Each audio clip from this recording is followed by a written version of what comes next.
राधे राधे दोस्तों, कैसे हैं आप लोग। हम उम्मीद करते हैं कि अच्छे और खुश होंगे।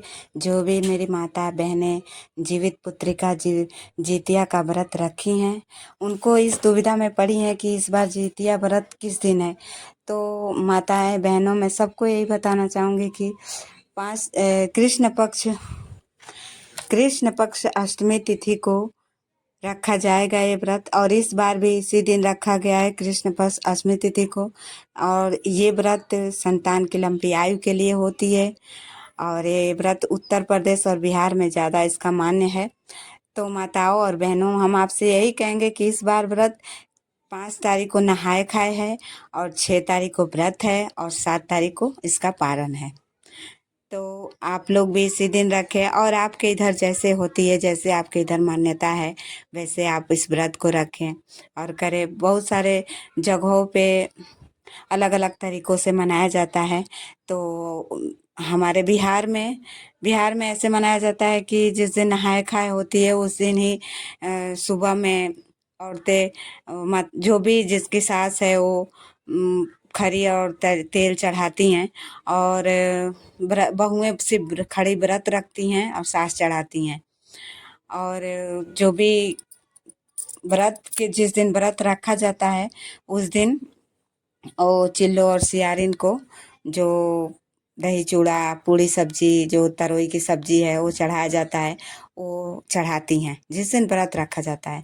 और हमारे यूपी में जिस दिन नहाए खाए होता है उस दिन कुछ नहीं किया जाता है, सिर्फ सुबह बाल धो के नहाया जाता है, उसके बाद खाना खाया जाता है।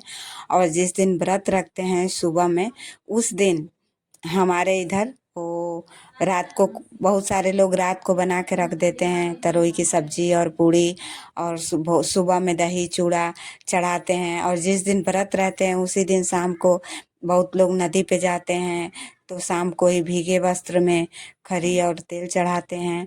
और उसके बाद से अब शाम को अपना जो भी पूजन होता है और वो करते हैं, फिर कथा सुनते हैं, फिर सुबह में अपना व्रत खोलते हैं। तो मैं हर माताओं बहनों से यही कहूँगी कि आपके इधर जैसा होता है वैसा ही करिएगा, क्योंकि आपके इधर आपकी सासू माँ, आपकी माता भाभी जो भी हैं वो करती होंगी, तो आप देखी होंगी। तो नहीं देखी होंगी, अगर आप पहली बार इस बार व्रत करना चाहती हैं तो इस बार तो आप पहली बार व्रत ना ही करें तो बेहतर है, क्योंकि अधिक मास लगा था इसलिए।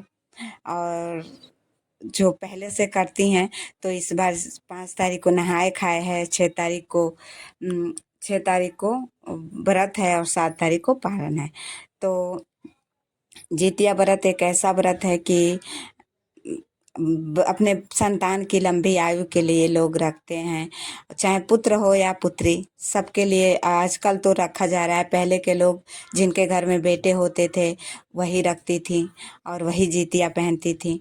अभी तो क्या है कि जिनके घर में बेटा हो या बेटी, कोई उसमें भेदभाव नहीं रखा जा रहा है। बेटा बेटी कोई अंतर नहीं है। आप अगर आपके पास बेटी भी है तो आप व्रत रख सकती हैं, क्योंकि एक जितिया है कि वो भी आपकी संतान है, उस संतान की लंबी लंबी आयु के लिए ही ये व्रत रखा जाता है। तो जो भी आप ये व्रत कर रही हैं तो आप अपने श्रद्धा से जैसे आपसे होता है वैसा करें, अपने सेहत का ध्यान रखते हुए करें। और हम यही कामना करते हैं जो भी ये जितिया व्रत रखती हैं, 3 दिन का निर्जला व्रत होता है, बहुत कठिन व्रत होता है। तो हम यही चाहते हैं कि जो भी ये व्रत करें उनका व्रत पूर्ण हो जाए। और आप व्रत करें तो अपने ज्योतिबंधन महाराज से यही कामना करें कि हे ज्योतिबंधन महाराज, हम व्रत शुरू किए हैं, आप इसको पूर्ण करिएगा। तो ऐसा होता है कि कभी कभी कि बहुत सारा काम भी रहता है घर में, फिर भी प्यास नहीं लगती है। सबसे बड़ी बात है कि पानी नहीं पीना होता है, इसलिए थोड़ा कठिन व्रत लगता है। तो आप भगवान से हम भी यही कहेंगे सबके लिए कि जो भी व्रत रखें उनका व्रत पूर्ण हो।